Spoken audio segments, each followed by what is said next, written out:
Welcome to the Dr. R. Craft CSS pseudo-elements tutorial. Pseudo-elements are used to define special parts of an HTML element. Here is the syntax of pseudo-elements. You can see the selector, and then 2 colons, and then the pseudo-element name. And then after that, in curly braces, your styles.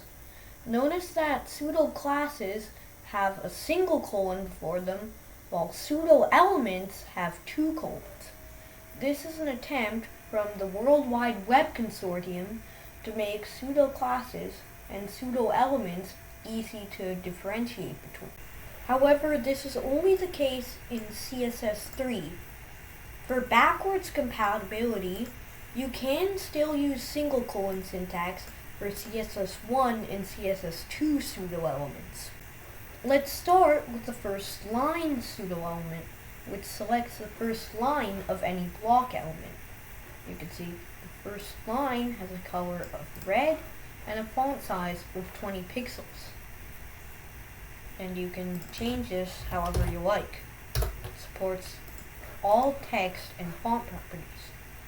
Now let's move on to the first letter pseudo-element, which selects the first letter of any block element. And as you can see, you can style it with the same properties as first line. In addition to this, you can use both first letter and first line at the same time.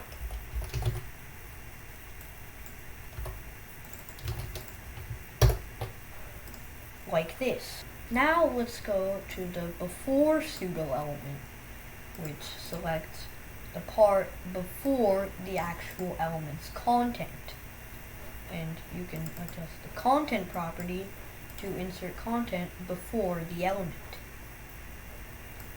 And there's also the after pseudo-element. You can select both before and after an element.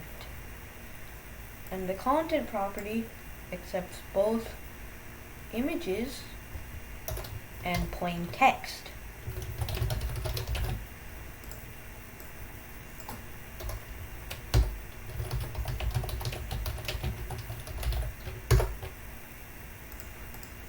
Like this. This concludes the CSS pseudo-elements tutorial. Thank you very much for watching.